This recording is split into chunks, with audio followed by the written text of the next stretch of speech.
Hey there, Mel Abraham here, the author of the #1 best-selling book, The Entrepreneur Solution, and the founder of Thoughtpreneur Academy, where we teach you how to brand yourself as a market leader and an influencer so you can have more income, more impact, and more freedom. And welcome back to this episode of the Entrepreneur Solution Show.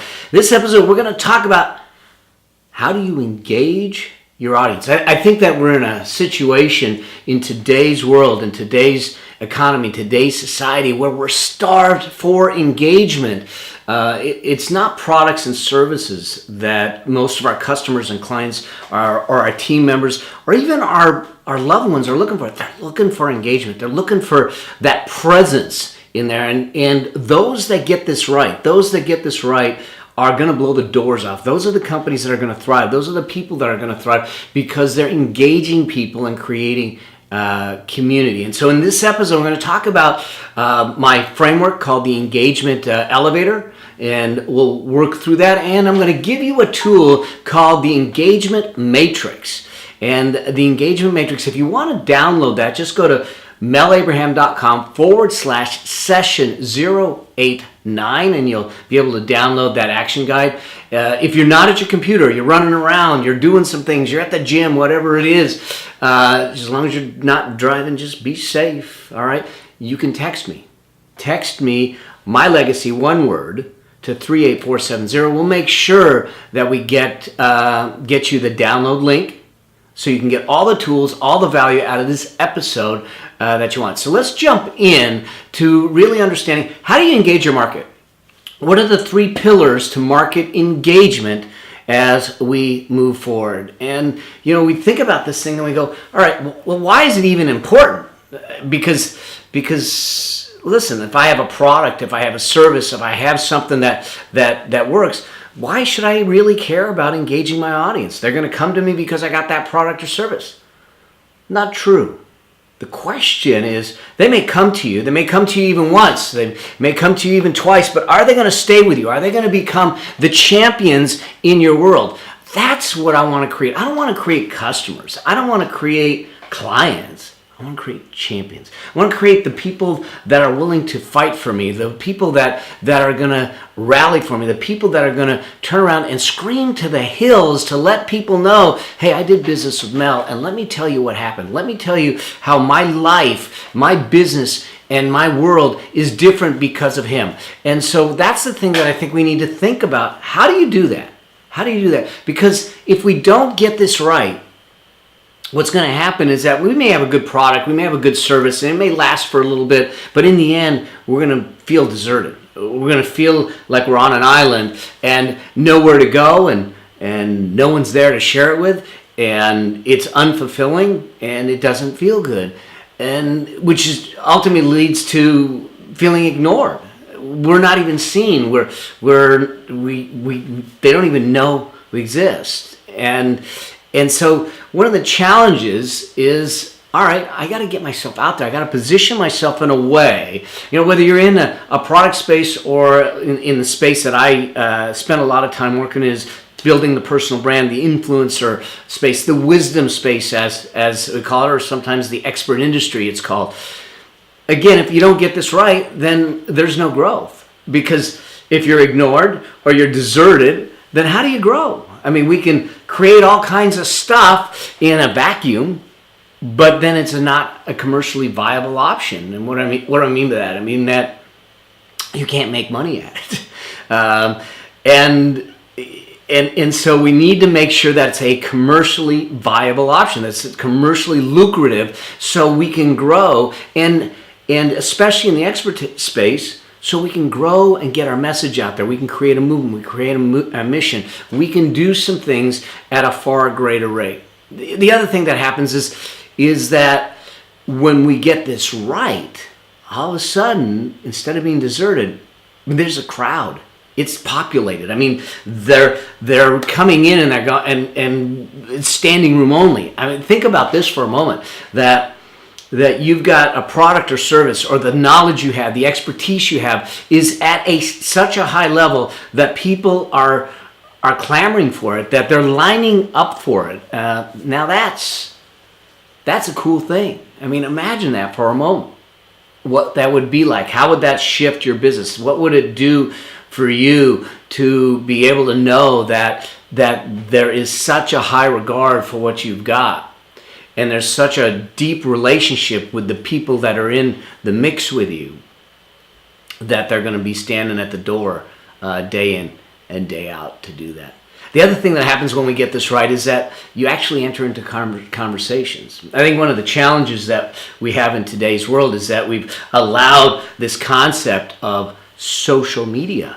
And they call it social media, but unfortunately I think that social media has the tendency and the capacity to de-socialize us. In other words, to completely work the opposite, to do things that are not what we thought it was going to do. Here's what I mean by that. Is how many times do you hear people talk about, well, I've got 10,000 Facebook followers, and I've got 5,000 views on my YouTube channel, and I got 300 likes on this post. It's ludicrous, because what we're doing is measuring vanity metrics. Metrics. I mean, and I get it, and maybe it feeds your ego, but it's not creating connections. What we've done is we've allowed social media to take connections, relationships, engagement, and reduce it to what we call contacts. Contacts and connections are not the same thing. Contacts and conversations are not the same thing. Our market, our people, our team, our industries that we're serving are starved for conversations. So give it to them, because those that give it to them are going to thrive. Because you're now all of a sudden, the people on the other side of that conversation are saying, I'm being heard. And that's the key element to it. And if we have conversations, now it's a stampede. They're going to be beating down our door because they feel wanted, they feel heard, they feel part of a community, they feel part of a team, they feel part of a movement and a mission at a far greater level than just buying something for the sake of using something. So we can deal at the commodity level, where we're satisfying a utility need. We're satisfying something that they need to solve a problem. That's at the commodity level. Or we can deal at the community level, where we create a movement, we create a mission, where they feel like they're part of something. You look at something like a Tom's Shoes, where they're giving shoes away to children in other countries. One of my clients that I've worked with does all kinds of community service work. Cliff Bar does that, and gives their people time off. So they feel that they're serving at a different level. They're serving not only to create a product, but they're on a mission to make a change, to do things at a different level. And that's what creates the stampede. So that's the keys behind this, is that because if we don't get it right, we now know that we're going to be deserted, we're going to be ignored, and there's going to be no growth. But if we do get this right, we're going to create the stampede, and I want a stampede for you. So if that's really why this is important, what do you need to know to really build this engagement in your marketplace? What are the key principles? And I want you to write these down, because these are the key elements that go into building engagement with your marketplace. And the first one is this: speak to their desires. Speak to their aspirations. Understand what it is they're dreaming about. Understand what it is they're thinking about. Understand what it is that they're aspiring to.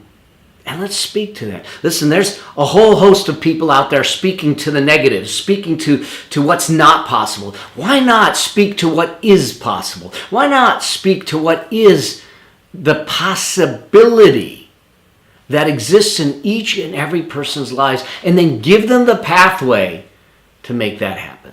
Okay, so the first thing is this.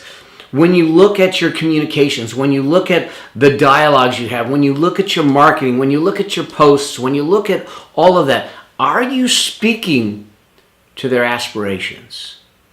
The second thing is this: get their commitment. Get them to be committed to something. We live in a time where I think that some people struggle with this. I know growing up we used to say, "Are you commitment phobic?" I didn't get married until later in life, and so people said, "Well, does he have a problem with commitment?" And the answer is absolutely not. If you look at my history, if you look at my background, I'm perfectly fine with commitment. I just happened to wait until I found that one person that really floated my soul, and that it was working on both sides. And I have. I've been married now almost 6 years to a beautiful, intelligent soul that is my partner in life and everything. And so, but what about your customers? What about your clients? Let's get them to commit to something. Get their commitment to do something. Get their commitment to be something more. And know that you're going to, and allow them to know that you're going to nurture them and support them in that journey. I know in a lot of my Facebook groups, that's one of the things that I'm trying to do, is to be there for them, to get in there and to support and know that, they're not alone. The third principle is to realize that the decision is simply the catalyst. So often I see folks that are reluctant to make a choice, reluctant to make a decision. And what they do is they feel like, if I make a decision and it's the wrong one, oh my God, it's the wrong one, now what? See, with that kind of thinking, we believe that the single decision sets wheels in motion and feet in concrete.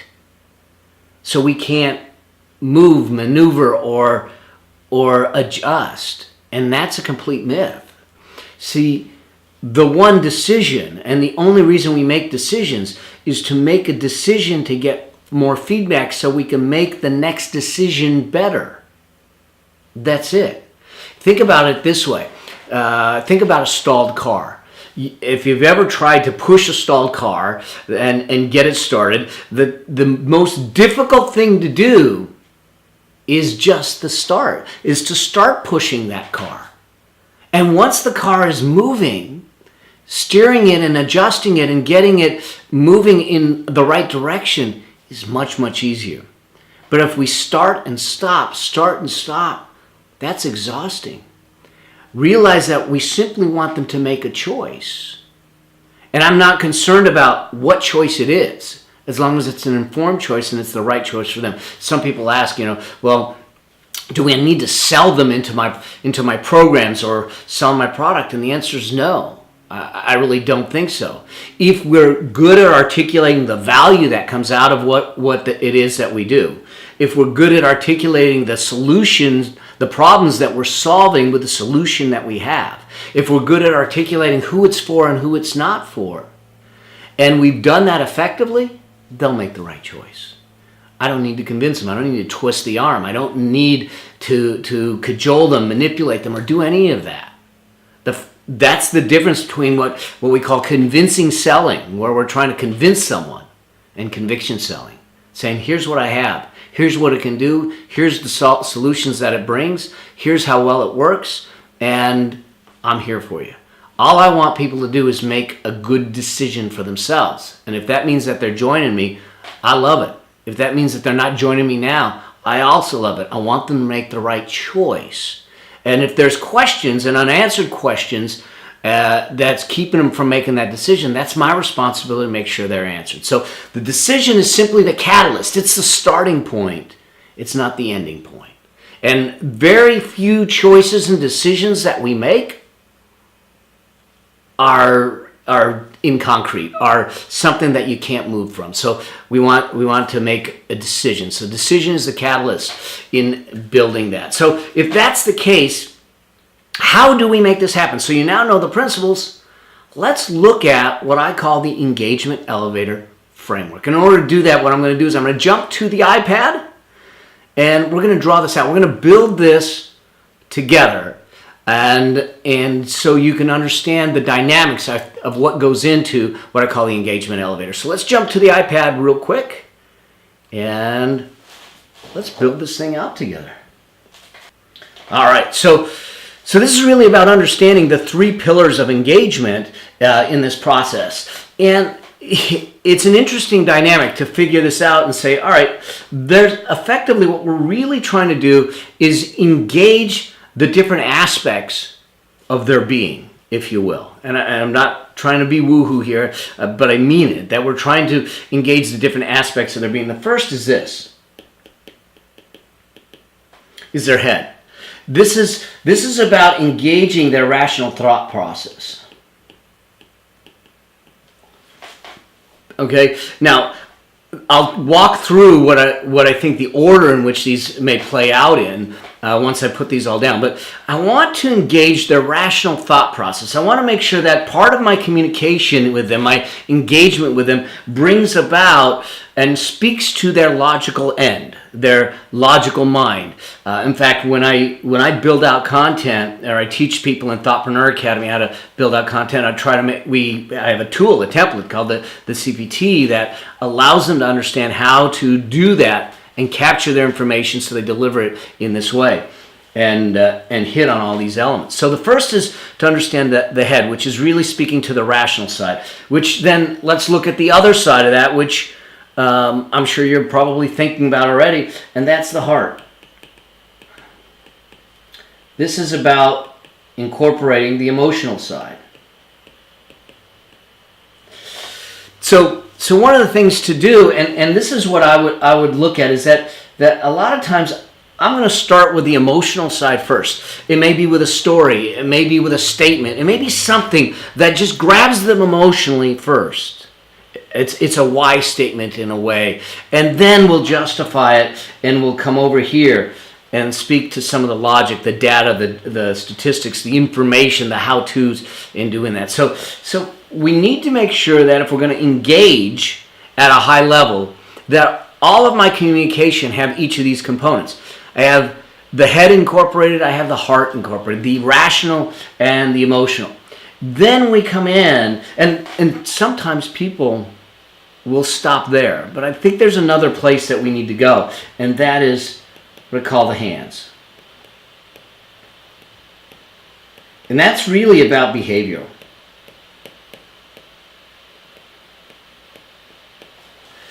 That's about behavioral. In other words, I need to get them to do something.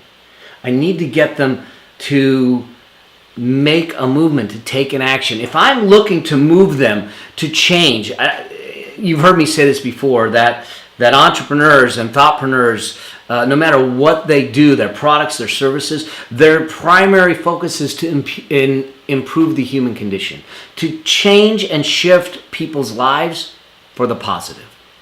So in order to do that, you'll start with the thought change. So we start with thinking first, but in order to really get different results, I got to get to action. That means that I need to at some point deal with the behavioral to really get them to make a decision to do something and then go do it. Which leads me to this next piece of understanding this framework and this model of doing that. Because if we're truly going to get into what I call engagement, we need to think about a couple of things.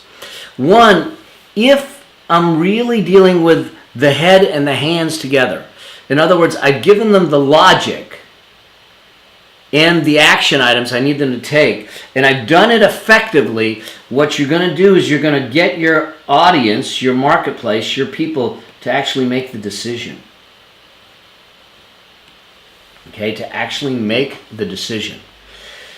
So the key is to really make sure that you understand how you're training them in this process, what you're giving them, to make the decision to buy, to make the decision to do, to make the decision to not do, to make a decision. And that's going to be a logical element coupled with the action taking.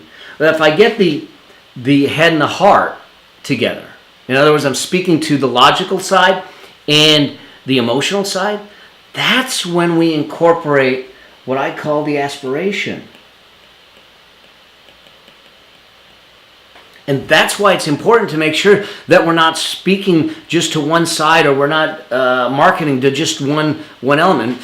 I come from, listen, I'm a CPA, I'm a left brain thinker. I come from a world of analysis and data. It's columns and rows and stuff like that. But I learned really quickly working with businesses and entrepreneurs, and I could look at the businesses that thrived, the entrepreneurs that thrived, the creatives that really thrived. They had the left brain side going, but what really drove them was the right brain, the emotional side. The balance between the two, the interplay between the two becomes important. So your communications in engaging people need to balance and intermix between the two. And then when we've incorporated the heart and their behavioral choices are driven less by the logic, it'll still be driven by the logic, the rational mind, that decision that they made, and more by the heart. That's when all of a sudden you created a mission. And that's what's really going to drive people. And so when you do this, when you understand this framework and you look at the keys to how you're communicating, how you're doing your, whether it's your Facebook ads or your direct ad, your display ads, whether it's communications, whether it's posts, whether it's videos, what are you doing to make sure that you deal with the elements of heart, head, and hands? Because when you get that right, you're going to get them to make a decision. You're going to get them to live into their aspirations, and they're going to be driven by a mission. So hopefully that makes sense to you as we're coming to this. Here's the tool that I want to give to you. When you download the action guide, you're going to get access to what's called the engagement matrix. It's going to walk you through a series of questions, a series of effectively six elements, 6 questions. It's about understanding the pre-frame. How do you set this up initially? And then what's the actual conversation look like? Because if we intentionally orchestrate, if we intentionally set up things, then from the beginning, when we communicate in marketing, in posts, in products, in videos, we start to drive them through this engagement elevator. And we use the engagement matrix to bring it to life. So do me a favor, download the engagement matrix, download the action guide to really start to build this out and start to utilize it. When you go the next time to post something, when you go the next time to write an email, when you go the next time to create marketing, go in there and build it through the engagement matrix. You're going to fill in the blanks. It's a matrix, like I said. So there's 6 boxes in there with 6 specific questions. I want you to take that topic or that area, and I want you to fill it in before you go and do something.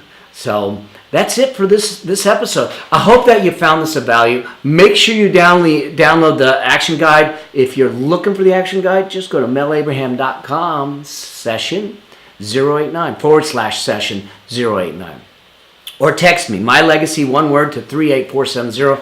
I'll send you the download link. Hopefully you found this of value. I know that when I've taught this live, people have freaked out. I mean, this really revolutionized the way they communicated, the way they did some things in their posts, in their advertising, and in their emails. So get this, understand it, implement it, execute on it. If you found it of value, do me a favor, share this. Share these videos, share this knowledge, share it with people, because I really believe that people are looking for a new paradigm. They're looking for a way to take control of their lives and do things differently, to elevate themselves, and this is one of the keys. And if you've got questions for me, or challenges, or things that you need help with respect to business, entrepreneurship, the expert space, or becoming an influencer, just go to askmelnow.com. Leave me your question, leave me your comment, and let's see if I can get that answered for you, so you don't feel isolated, that you don't feel deserted, that you don't feel alone, and that I can become your kind of back pocket mentor in the process. And in the process, make sure that you subscribed, and not only subscribed, leave me some comments. Let's keep the dialogue going, and let's really kind of blow the doors off. I'm looking forward to seeing you in the next episode. And in the next episode, until then, may your vision be grand, your journey epic, and your legacy significant. See you soon. Cheers. Bye. Download. Do the work.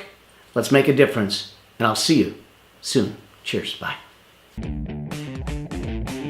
We hope you enjoyed this episode. Make sure you subscribe so you get access to all of Mel's business and success tips. And if you like this episode, share it with a friend. If you have a specific business or success question, you can ask it at www.askmelnow.com. Remember, it's all about being bold, dreaming big, and living life your way.